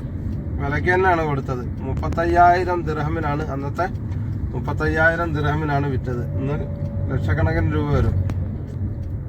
റിയാൽ തന്നെ ലക്ഷക്കണക്കിന് വരും.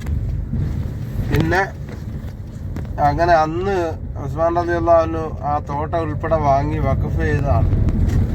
ഇന്നും അത് അദ്ദേഹത്തിന്റെ പേരിൽ തന്നെ വഖഫായിട്ട് തുടരുകയാണ്. പറഞ്ഞാൽ ഒരു തുള്ളി വെള്ളം അതിനകത്തുനിന്ന് ഇപ്പോഴും വെള്ളമുണ്ട് കേട്ടോ, ഉപയോഗിക്കുന്നുണ്ട്. ആരെങ്കിലും കുടിച്ചാൽ അതിന്റെ പ്രതിഫലം അദ്ദേഹത്തിന്റെ കബറിലേക്ക് പോയിക്കൊണ്ടിരിക്കുകയാണ്. പിന്നെ അവിടെ പിന്നെ തോട്ടത്തിൽ നിന്ന് ഈത്തപ്പഴം വിറ്റിട്ടൊക്കെയുള്ള വരുമാനത്തിൽ നിന്ന് വേറെയും പ്രോപ്പർട്ടികളൊക്കെ ഉണ്ടാക്കിയിട്ടുണ്ട്. അവിടെ ഹറമിന്റെ അടുത്ത് വലിയൊരു പിന്നെ ബിൽഡിംഗ് ഉണ്ട്, വഖഫ് ഉസ്മാൻ ബിൻ അഫ്ഫാൻ എന്ന് പറഞ്ഞിട്ട്. അതിന്റെ വരുമാനമൊക്കെ ഇപ്പോൾ സൗദി ഗവൺമെന്റ് ഇദ്ദേഹത്തിന്റെ പേരിൽ തന്നെ അക്കൗണ്ട് തുടങ്ങി ആ അക്കൗണ്ടിൽ നിക്ഷേപിക്കുകയാണ്. എന്നിട്ട് അതിൽ നിന്ന് പാവപ്പെട്ടവർക്ക് വേണ്ടി ഇങ്ങനെ ഉപയോഗിച്ചുകൊണ്ടിരിക്കുകയാണ്, മിസ്കീന്മാർക്കും വിധവകൾക്കും ഒക്കെ വേണ്ടി. പകുതി പേര് കേട്ടിട്ടുണ്ട്. ഉറങ്ങിയ ആൾക്കാർ ആ ഉറങ്ങാത്ത ആൾക്കാരുടെ അടുത്ത് ചോദിച്ചിട്ട് പിന്നെ എല്ലാരും കേട്ടോ. ഓക്കെ, ഇപ്പൊ ഇവിടെ കേറാൻ പറ്റൂല കേട്ടോ, ഇവിടെ മെയിന്റനൻസ് നടന്നുകൊണ്ടിരിക്കുകയാണ്.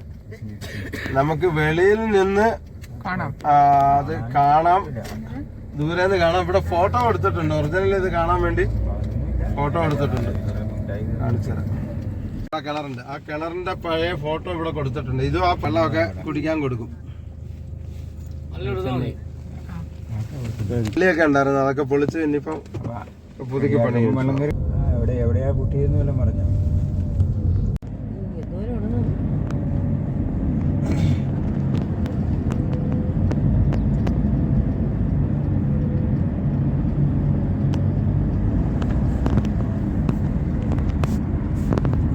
എല്ലാവരും കഴിച്ച് അവസാനം ഞങ്ങൾ വീട്ടുകാർ കഴിക്കാനിരുന്ന് നോക്കുമ്പോൾ ഉണ്ട് ആദ്യം ഉണ്ടായിരുന്ന അത്രയും തന്നെ ഉണ്ട്, ഒട്ടും കുറവില്ലാതെ. ഞങ്ങളും വയറ് നിറച്ച് കഴിച്ചു എന്ന് പറഞ്ഞു.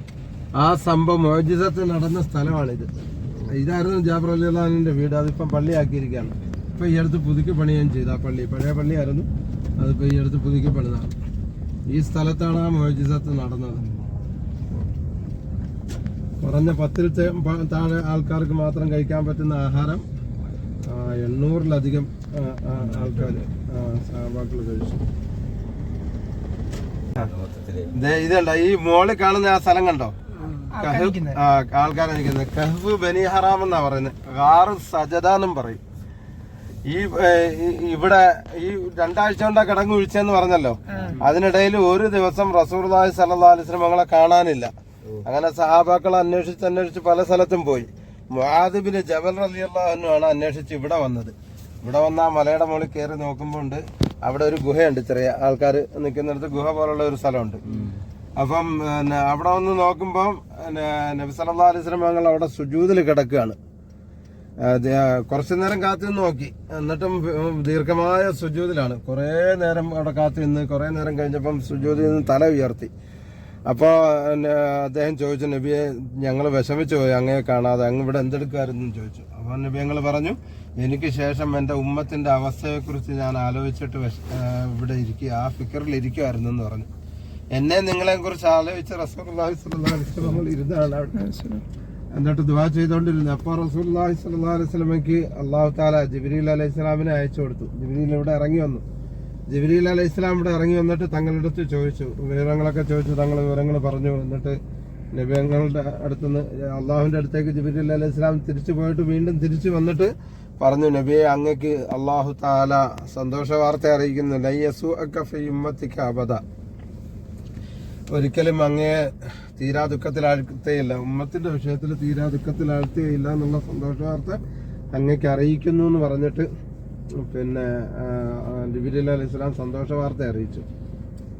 അപ്പോൾ നബി സല്ലല്ലാഹു അലൈഹി വസല്ലമക്ക് ഭയങ്കര സന്തോഷമായി. ആ സന്തോഷത്തിൽ ശുക്രിന്റെ സുജൂദ് ചെയ്ത സ്ഥലമാണത്. അതുകൊണ്ടാണ് ഗാറ് സജദ എന്ന് പറയുന്നത്. ഗാർ എന്ന് പറഞ്ഞാൽ ഗുഹയെന്ന് അർത്ഥം. സുജൂദ് ചെയ്ത ഗുഹ. ഇവിടെ ബനി ഹറാം ഗോത്രക്കാരാണ് താമസിച്ചിരുന്നത്. അതുകൊണ്ടാണ് കഹ്ഫ് ബനി ഹറാം എന്ന് പറയുന്നത്. പിന്നീട് റസൂലുള്ളാഹി സ്വല്ലല്ലാഹു അലൈഹി വസല്ലം ഞങ്ങള് പിന്നെ എന്താണ് ചില സന്ദർഭങ്ങളിൽ ഇവിടെ വന്ന് ഏകാന്തനായി ഇരുന്ന് അള്ളാഹുവിനെ ആരാധിക്കാറുണ്ടായിരുന്നു. ഒരു സന്ദർഭത്തിൽ അങ്ങനെ വെള്ളത്തിന് ആവശ്യം വന്നപ്പോൾ അതിന്റെ മുകളിൽ ഒരു സ്ഥലത്ത് ഇങ്ങനെ നക്കറത്തന്നാണ് ഒരു ഇങ്ങനെ ഒന്ന് തോണ്ടി കഴിഞ്ഞപ്പോൾ അവിടുന്ന് ഒരു ചെറിയ ഉറവ വന്നു. ആ വെള്ളത്തിൽ നിന്ന് നബി സല്ലല്ലാഹു അലൈഹി വസല്ലം ഉളു എടുക്കുകയും കുടിക്കുകയൊക്കെ ചെയ്തു. അവിടെ ഇപ്പോൾ ആ ഉറവുന്നതിൻ്റെ ചെറിയൊരു അടയാളമുണ്ട്. വെള്ളമില്ല ഇപ്പോൾ അവിടെ. ക്രിറ്റിക്കലായിട്ടുള്ള അങ്ങനത്തെ ഒരു സമയത്ത് പോലും നമ്മളെക്കുറിച്ചാണ് ഖിയാമത്ത് നാളെ വരെ വരുന്ന ഉമ്മത്തിനെ കുറിച്ച് നബിയങ്ങൾ ചിന്തിച്ചുകൊണ്ടിരുന്നത് അവിടെ.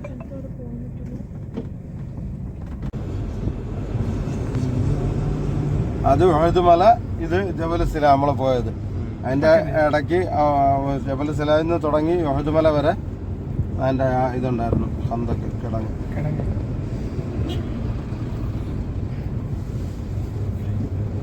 നിങ്ങൾക്ക് അന്നത്തെ സാധാരണ ഒരു പുരുഷന്മാർ ഉണ്ടായിരുന്ന 10 പുരുഷന്മാരുടെ ശക്തിയായിരുന്നു നിങ്ങൾക്കുണ്ടായിരുന്നു.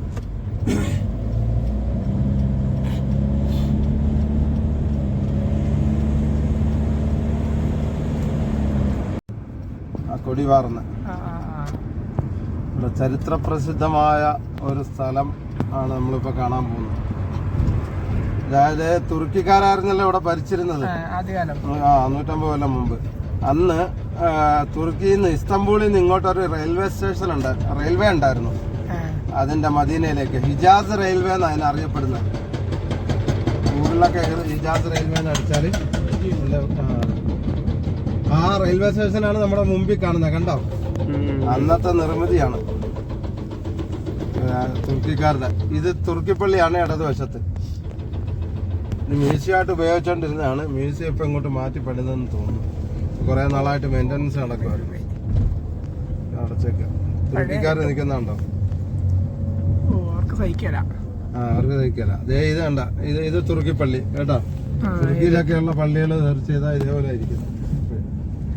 പിന്നെ ചരിത്രവുമായിട്ട് ബന്ധപ്പെട്ട് ഇവിടെ വലിയൊരു അസറുണ്ട്. അതായത് പിന്നെ നബി സല്ലല്ലാഹു അലൈഹി വസല്ലം ഞങ്ങൾ ബദറിലേക്ക് പോകുമ്പോൾ ഈ ഭാഗത്ത് ഒരുമിച്ച് കൂടിയിട്ടാണ്. ഇവിടുന്ന് 313 പേരാണല്ലോ ഇവിടുന്ന് പോയത്. യഥാർത്ഥത്തിൽ യുദ്ധത്തിന് പോയതല്ലല്ലോ, അബൂ സുഫിയാന്റെ കാഫിലെ പിടിക്കാൻ വേണ്ടി പോയതാണ്. അപ്പൊ ഈ ഒരുമിച്ച് കൂടിയ സ്ഥലമാണ് ഇത്. മസ്ജിദ് സുഖിയ എന്ന് പറയും. ഇവിടെ നബി ഞങ്ങൾ നിസ്കരിക്കുകയൊക്കെ ചെയ്തു. ഈ കാണുന്ന പള്ളി മസ്ജിദ് സുഖിയ എന്ന് പറയും. കണ്ട ആ ബോർഡ് വേണമെങ്കിൽ ഇതെടുത്തോ, ഫോട്ടോ എടുത്തോ, ബോർഡ് പിന്നീട് വായിക്കാം.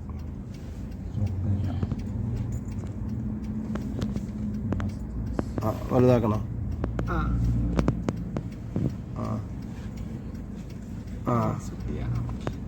ഇത്രയും നല്ല തടിയാണ്. കണ്ട ആ എൻജിൻ കണ്ടോ, കൽക്കരി ഉപയോഗിച്ച് പ്രവർത്തിക്കുന്ന എൻജിനാണത്. ഫ്രണ്ടില് കറുത്ത എൻജിൻ കണ്ടോ, ബോഗിയുടെ ഒക്കെ ഫ്രണ്ടില് ഒരു ട്രെയിൻ കിടക്കുന്ന. അതിപ്പോ സംരക്ഷിച്ചിരിക്കുകയാണ്, പുരാവസ്തുവായിട്ട് സംരക്ഷിച്ചിരിക്കുകയാണ്.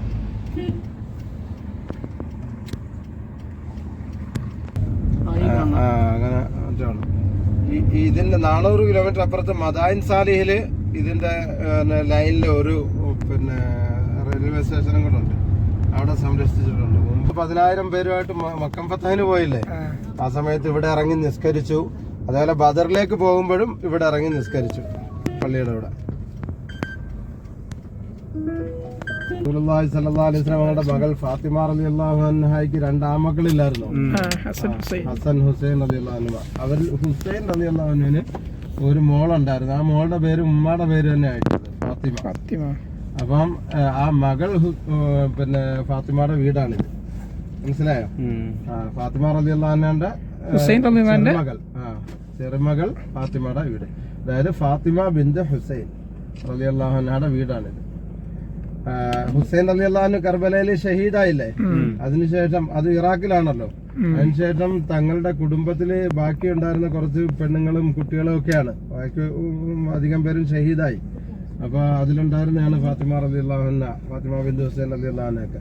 പിന്നീട് ആളുകളൊക്കെ ഇളകി വശായപ്പോഴ് യസീദ് അന്ന് കുറെ സ്വർണവും സമ്മാനങ്ങളും ഒക്കെ കൈനിറയെ കൊടുത്ത് നബി കുടുംബത്തിനെ ഇങ്ങോട്ട് മദീനയിലേക്ക് അയച്ചു. അവരിവിടെ വന്ന് വീട് വെച്ച് താമസിച്ചാണത്.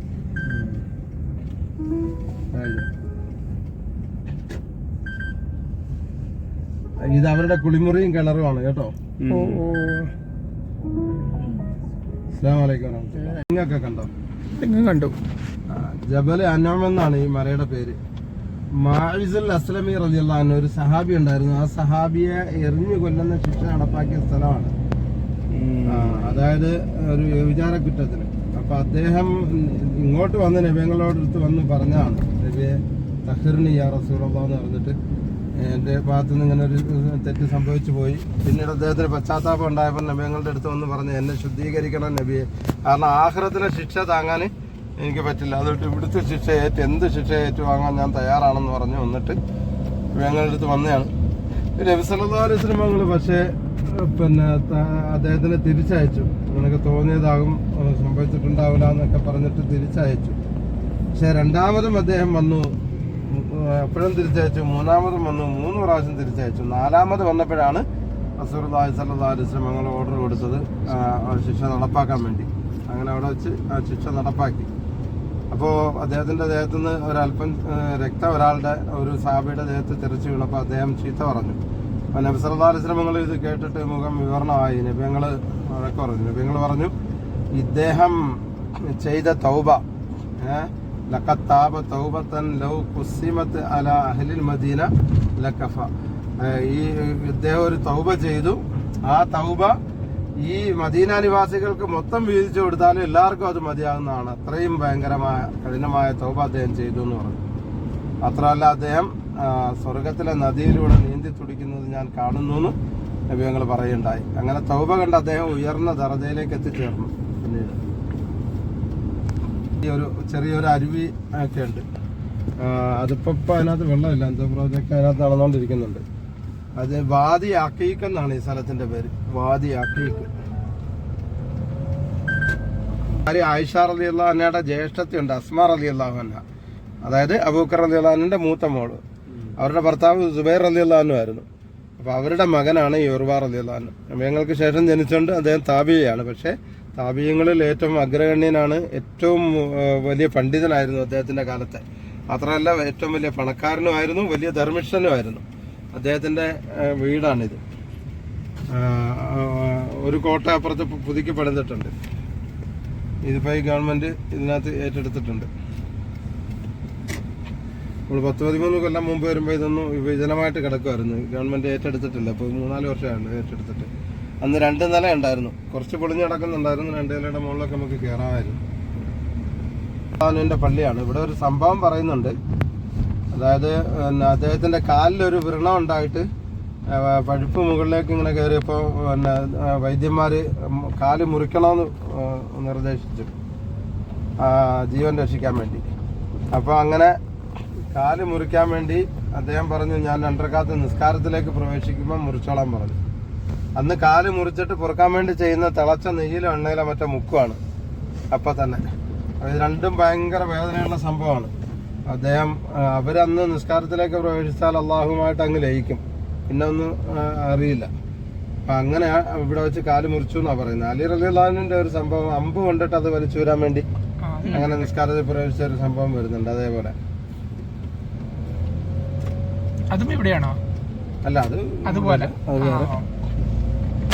നിസ്കാരത്തിന്റെ ഒരു സംഭവം അങ്ങനെ മുമ്പിൽ നമ്മളതിന്റെ മുമ്പിൽ കൂടെ പോകുന്നത്. അത് മസ്ജിദുൽ ജുമുഅയാണ്, ആദ്യമായി ജുമുഅ നടന്ന പള്ളി.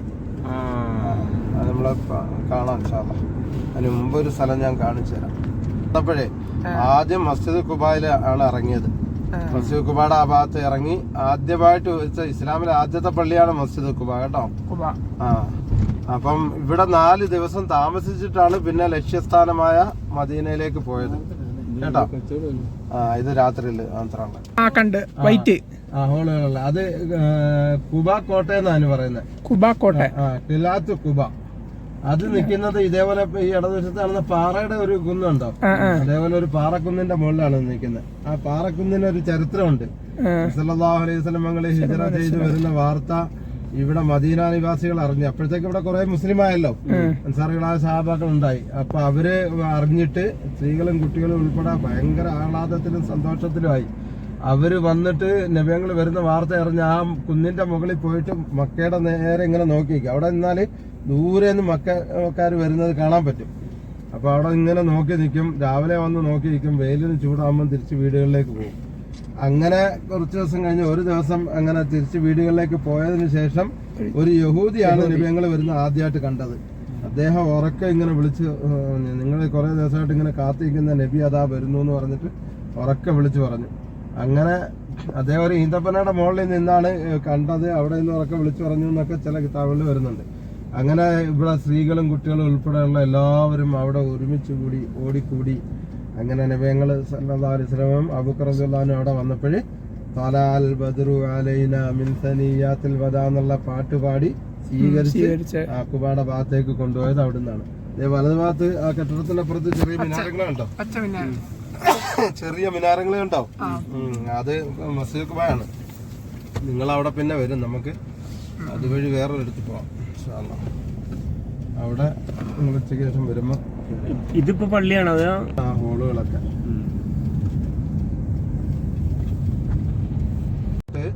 അഞ്ചാമത്തെ ദിവസമാണ് മസ്ജിദ് നബവിയുടെ ഭാഗത്തേക്ക് പോകുന്നത്. അതൊരു വെള്ളിയാഴ്ച ദിവസമായിരുന്നു. അപ്പം ജുമാ ഫർദ് ആയതുകൊണ്ട് ഇവിടെ ഇറങ്ങി ജുമാ നിസ്കരിച്ചിട്ടാണ്, ആദ്യത്തെ ജുമാ ഇവിടെ നിസ്കരിച്ചിട്ടാണ് പോയത്.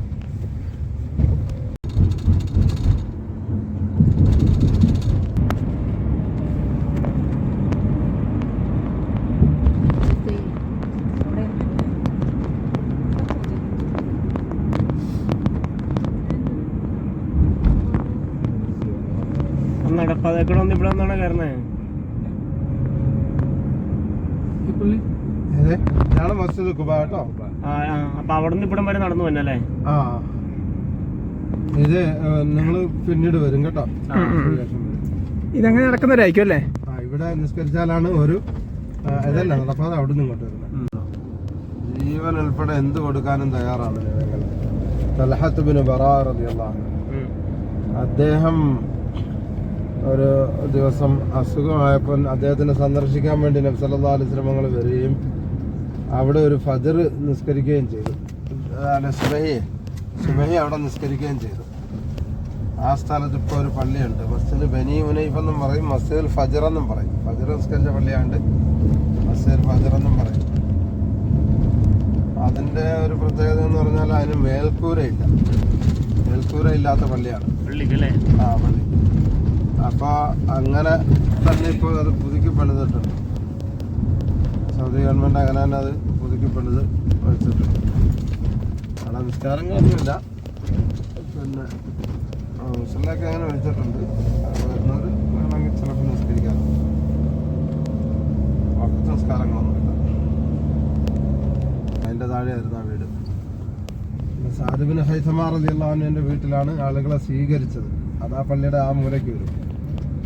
അങ്ങനെ കുറേ ചരിത്ര സ്ഥലങ്ങളെ ബന്ധപ്പെട്ട സ്ഥലമാണ്.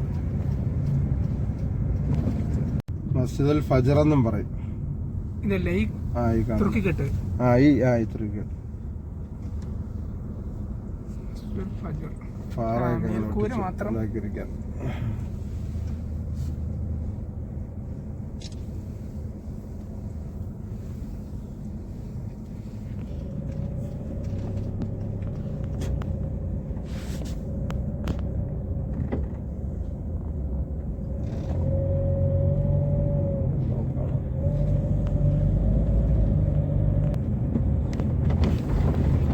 ചരിത്രം, അതിൻ്റെ വാട്ടർ അതോറിറ്റി, അതിൻ്റെ എല്ലാ വിശാലമായ സ്ഥലത്ത് അതിൻ്റെ ഫുള്ള് ഓഫീസുകളും അതിൻ്റെ മെയിൻ്റനൻസിൻ്റെ സംഭവങ്ങളും ഒക്കെയാണ്. അപ്പം എന്തായിരുന്നു ഞാൻ പറഞ്ഞത്, സഹിക്കാൻ വയ്യാതെ സല്ലല്ലാഹു അലൈഹി വസല്ലം ഞങ്ങളിങ്ങനെ വിഷമിച്ച് നിൽക്കുമ്പോഴാണ് ഈ ഹജ്ജിന് വന്ന കബീലക്കാരുടെ അടുത്ത് ആരുടെങ്കിലും പറഞ്ഞു നോക്കാം, അവരേറ്റെടുക്കാൻ തയ്യാറുണ്ടെങ്കിൽ അവിടെ പോയിട്ട് പ്രബോധനം ചെയ്യാമെന്നും പറഞ്ഞിട്ട് അങ്ങനെ കുറേ അന്വേഷിച്ചു. പലരെയും കണ്ടു. അങ്ങനെ ആ കൂട്ടത്തിൽ ഹസ്രജ് ഗോത്രം, ഇവിടെ ഔസ് ഹസ്രജ് രണ്ട് ഗോത്രക്കാരായിരുന്നു അന്ന് മദീനയിലുണ്ടായിരുന്നു. അപ്പൊ അന്ന് ഹസ്രജ് ഗോത്രക്കാരാണ് ആദ്യം കണ്ടുമുട്ടിയത്. അപ്പൊ അവര് ഈ മദീനയുടെ മസ്ജിദ് നബവിയുടെ പരിസരത്ത് താമസിച്ചിരുന്നവരാണ്. ഔസ് കബീലക്കാര് മസ്ജിദ് കുബയുടെ പരിസരത്താണ് താമസിച്ചിരുന്നത്. അപ്പൊ അവര് അങ്ങനെ ഏറ്റെടുക്കുകയും അവരുമായിട്ട് കരാറുണ്ടാക്കുകയൊക്കെ ചെയ്തിട്ടാണ് ഇവിടെ ഇസ്ലാം വരുന്നത്. അതായത് ആദ്യത്തെ കൊല്ലം ഒന്നാം അക്കബ ഉടമ്പടി, രണ്ടാം അക്കബ ഉടമ്പടിയൊക്കെ കേട്ടിട്ടില്ലേ? അപ്പൊ രണ്ടാം അക്കബ ഉടമ്പടിയിൽ 70 പേര് മുസ്ലിമായി ഇങ്ങോട്ട് വന്നു. അപ്പൊ അവർക്ക് ഖുർആൻ പഠിപ്പിക്കാനും ബാക്കിയുള്ളവർക്ക് പ്രബോധനം ചെയ്യാനും ഒക്കെ വേണ്ടി അന്ന് 17 വയസ്സുണ്ടായിരുന്ന മുസ്അബ് ഇബ്നു ഉമൈർ റളിയല്ലാഹു അൻഹുവിനെയാണ് ഇങ്ങോട്ട് അയച്ചത്. അപ്പൊ നബിയങ്ങൾ ഹിജ്റ ചെയ്ത് വരുന്നതിന് 1 വർഷം മുമ്പ് തന്നെ സഹാബാക്കൾക്ക് അനുവാദം കൊടുത്തു ഹിജ്റ ചെയ്ത് ഇങ്ങോട്ട് മദീനയിലേക്ക് വരാൻ. അങ്ങനെ ആദ്യമായിട്ട് സഹാബാക്കൾ വന്ന് താമസിച്ച സഹാബാക്കൾ ഹിജ്റ ചെയ്ത് വന്നപ്പോൾ ആദ്യമായിട്ട് താമസിച്ച ഒരു സ്ഥലമുണ്ട്. അങ്ങോട്ടാണ് നമ്മൾ പോകുന്നത്. അപ്പൊ നിങ്ങൾ അവിടെ ഇറങ്ങിയിട്ട് ഉള്ളിൽ പോയി കാണേണ്ടത്. അപ്പൊ ഇറങ്ങി അതൊരു തോട്ടമാണ് കേട്ടോ. അപ്പൊ തന്നെ തോട്ടവും കാണാം. തോട്ടം മറ്റടുത്ത് പോകാം നമുക്ക്. പിന്നെ അപ്പൊ അവിടെ ഒന്ന് കണ്ടിട്ട് പെട്ടെന്ന് വരണേ. പിന്നെ എന്നിട്ട് അവിടുത്തെ ഒരു പ്രത്യേകത എന്ന് പറഞ്ഞാൽ പിന്നീട് നബി സല്ലല്ലാഹു അലൈഹി വസല്ലം വന്നപ്പോഴേ എന്ത് ചെയ്തു, അവിടെ ഒരു കിണറുണ്ട്. ആ കിണറിൽ നിന്ന് വെള്ളം എടുത്ത് നബിയങ്ങൾ വുളൂ ചെയ്യുകയും അതിന്റെ തൊട്ടടുത്ത് തന്നെ ഒരു സ്ഥലത്ത് നബിയങ്ങൾ നിസ്കരിക്കുകയൊക്കെ ചെയ്തു. മനസ്സിലായില്ലേ? ഇവിടത്തെ ഏറ്റവും പുരാതനമായ കണ്ടെടുക്കപ്പെട്ട പള്ളികളിൽ ഒന്നാണത്. നബി സല്ലല്ലാഹു അലൈഹി വസല്ലം നിസ്കരിച്ച സ്ഥലത്ത് പിന്നീട് അതേ അന്നത്തെ കാലത്ത് തന്നെ പള്ളി പണിയുകയും അത് പിന്നീട് വർഷങ്ങളായിട്ട് ഉപയോഗിച്ച് അതങ്ങനെ ഉപയോഗിക്കാതെ കിടന്നായിരുന്നു. പിന്നെ അതിപ്പം അത് കണ്ടെടുത്ത് ചരിത്ര സ്മാരകങ്ങളുടെ കൂട്ടത്തിൽ പുരാവസ്തുക്കളുടെ കൂട്ടത്തിൽ അത് വെച്ചിട്ടുണ്ട്. ചുറ്റും തോട്ടത്താൽ വലയം ചെയ്യപ്പെട്ട ഒരു സ്ഥലമായിരുന്നു. മൂത്രവികാൻ സൗകര്യമുണ്ട്.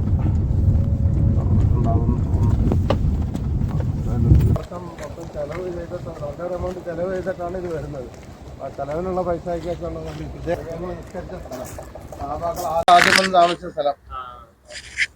പറഞ്ഞ കേട്ടില്ല. പുരാതനമായ ഒരു പള്ളിയാണ്, കണ്ടെടുക്കപ്പെട്ടതിൽ ഏറ്റവും പുരാതനമായ പള്ളിയാണ്. ഇതുണ്ടോ, ഇത് ആ പഴയ കെട്ട് തന്നെയാണ്. ഇത് കണ്ടെടുക്കുമ്പോൾ ഇത് 1 മീറ്റർ ഉയരത്തിൽ ഇതേപോലെ പഴയ പള്ളി ഉണ്ടായിരുന്നു. ഈ സ്ഥലം എന്ന് പറയുന്നത് റസൂലുള്ളാഹി സ്വല്ലല്ലാഹു അലൈഹി വസല്ലം തങ്ങൾ ഹിജ്റ ചെയ്ത് വരുന്നതിന് 1 വർഷം മുമ്പ് സഹാബാക്കൾ ഹിജ്റ ചെയ്ത് വന്നപ്പം ആദ്യമായി സഹാബാക്കൾ വന്ന് ഇറങ്ങി താമസിച്ച സ്ഥലമാണിത്. ചുറ്റും തോട്ടത്താൽ ചുറ്റപ്പെട്ട ഒരു സ്ഥലമാണിത്. അപ്പോൾ പിന്നീട് റസൂലുള്ളാഹി സ്വല്ലല്ലാഹു അലൈഹി വസല്ലം തങ്ങൾ ഹിജ്റ ചെയ്ത് വന്നതിന് ശേഷം 1 വർഷത്തിന് ശേഷം വന്നപ്പോൾ നബിയങ്ങൾ ഇവിടെ വരികയും ആ കിണർ കണ്ടോ, ആ കിണറിൽ നിന്ന് വെള്ളം ഉപയോഗിച്ച് വുളൂ ചെയ്യുകയും ഈ സ്ഥലത്ത് നിസ്കരിക്കുകയും ചെയ്തിട്ടുണ്ട്. മസ്ജിദ് നൂർ എന്ന് പറയും ഇതിന്. അതേപോലെ തന്നെ ഈ കിണറിന് ബീർ ഹജീം എന്ന് പറയും. ഇവിടെ എഴുതിയിട്ടുണ്ട്. മസ്ജിദുൽ ഉസ്ബാനും ഇതിന് പേരുണ്ട്. മസ്ജിദ് നൂർ എന്ന് പറയാൻ ഒരു കാരണം പറയുന്നുണ്ട്. അസാദ് ബിൻ സുറാറ റളിയല്ലാഹു അൻഹു, ഉബാദ് ബിൻ ബിശ്ർ റളിയല്ലാഹു അൻഹു, 2 സഹാബാക്കൾ നബി സല്ലല്ലാഹു അലൈഹി വസല്ലം തങ്ങളുടെ അടുത്തിരുന്ന് ഇൽമു പഠിച്ചിട്ട് കുറെ രാത്രി കുറെ ഇരുളായപ്പോഴാണ് തിരിച്ച് അവരുടെ വീടുകളിലേക്ക് പോകുന്നത്. ആ സമയത്ത് അവർക്ക് പോകാൻ റസൂലുള്ളാഹി സ്വല്ലല്ലാഹു അലൈഹി വസല്ലം തങ്ങൾ പ്രകാശത്തിന് വേണ്ടി ഒരു വടി കൊടുത്തു. ആ വടി പ്രകാശിച്ചു. ആ വടിയുടെ പ്രകാശത്തിൽ 2 പേരും വരികയും അവർക്ക് 2 പേർക്കും തിരിച്ച് അവരുടെ വീടുകളിലേക്ക് പിന്നെ 2ആയിട്ട് പിരിഞ്ഞു പോകേണ്ട ആവശ്യം വന്നപ്പോൾ ഒരാളുടെ വിരല് പ്രകാശിച്ചു. അങ്ങനെ ആ പ്രകാശത്തിൽ അദ്ദേഹം പോവുകയും മറ്റേയാൾ ആ വടിയുടെ പ്രകാശത്തിൽ പോവുകയും ചെയ്തു. അതുകൊണ്ട് ഇതിന് മസ്ജിദ് നൂറെന്ന് പേര് പറയുന്നത്.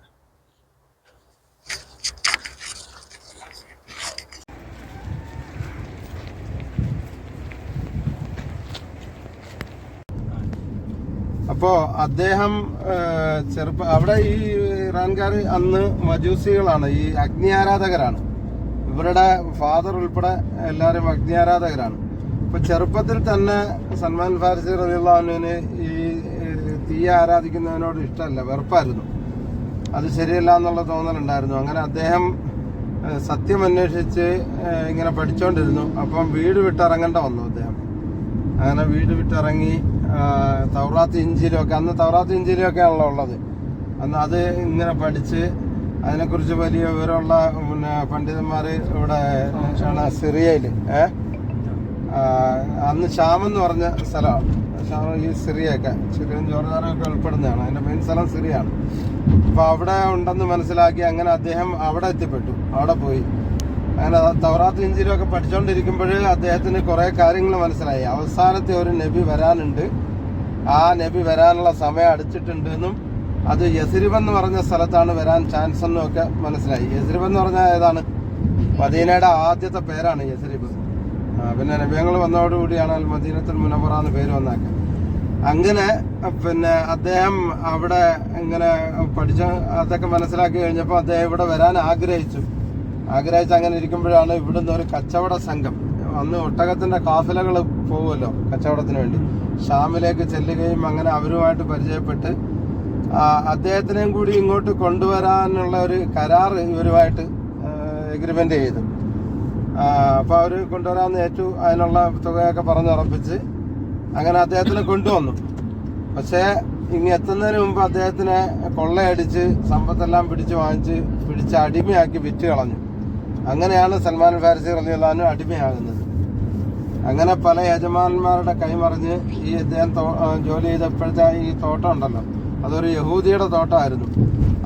ആ തോട്ടത്തിൻ്റെ ഉടമസ്ഥനായ യഹൂദി ഇദ്ദേഹത്തിനെ പൈസ കൊടുത്ത് വാങ്ങി, അടിമയല്ലേ, പൈസ കൊടുത്ത് വാങ്ങി തോട്ടത്തിൽ ജോലിക്ക് വെച്ചു. അങ്ങനെ അദ്ദേഹം ഇവിടെ നിൽക്കുമ്പോഴാണ്, ജോലിയിലായിട്ട് കഴിഞ്ഞു വിടുമ്പോഴാണ് റസൂലുള്ളാഹി സ്വല്ലല്ലാഹു അലൈഹി വസല്ലം ഹിജ്റ ചെയ്ത് ഇവിടെ വരുന്നത്.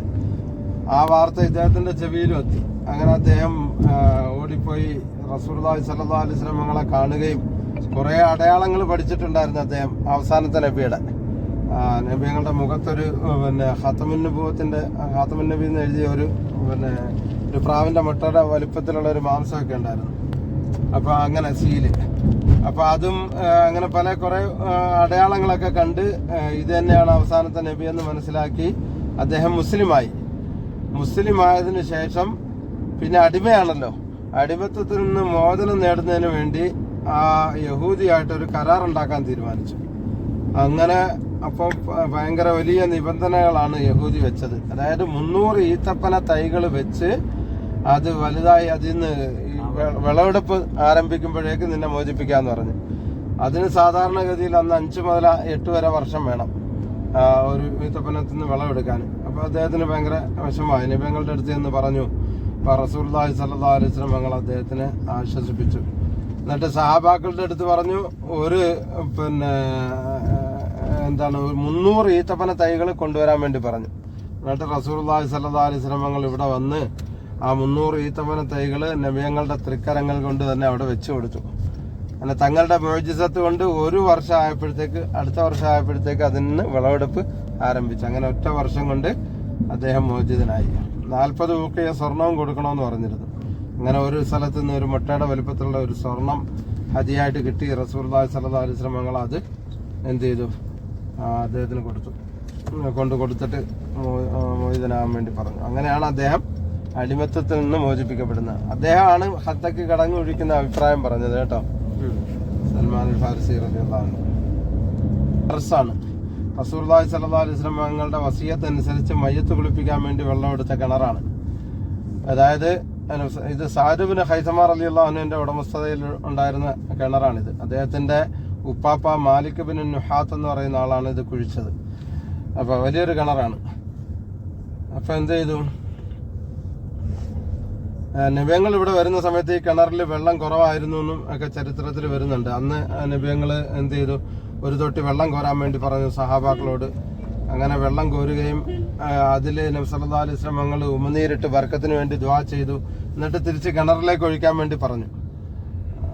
കിണർ മൂടി അടച്ചിരിക്കുകയാണ് ഇപ്പം കേട്ടോ, തുറന്നിട്ടില്ല. വൈകുന്നേരം അത്രയും വലിപ്പമുള്ള കിണർ, അതാ അതിൻ്റെ അകത്ത് കാണുന്ന കിണർ. അങ്ങനെ എന്ത് ചെയ്തു, ആ വെള്ളം തിരിച്ച് അതിലേക്ക് ഒഴിച്ചു കഴിഞ്ഞപ്പോൾ വെള്ളം ഇങ്ങനെ അധികരിക്കാൻ തുടങ്ങി. ചരിത്രകാരന്മാർ എഴുതിയിട്ടുണ്ട്, ഇന്ന് വരെ പിന്നെ ആ വെള്ളം വറ്റിയിട്ടില്ല. മാത്രമല്ല ഈ പ്രദേശത്ത് ഏറ്റവും നല്ല ശുദ്ധമായ രുചിയുള്ള വെള്ളമായിട്ട് മാറിയത് കണ്ടോ, ബോർഡൊക്കെ വന്നായിരുന്നു.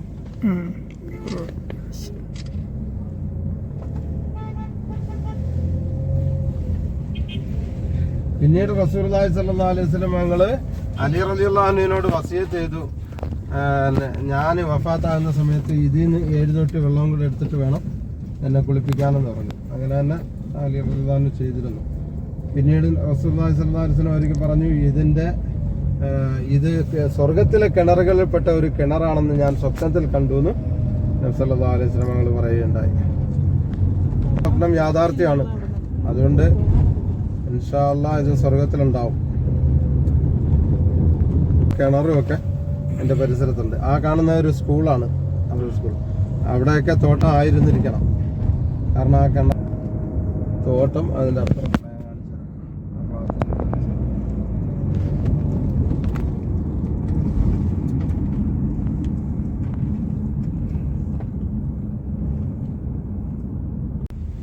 അത് തോട്ടം.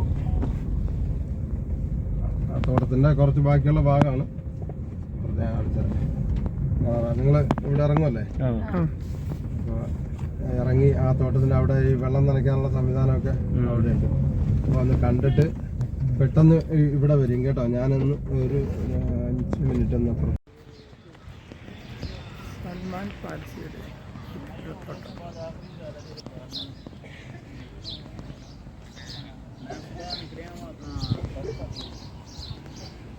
തോട്ടം.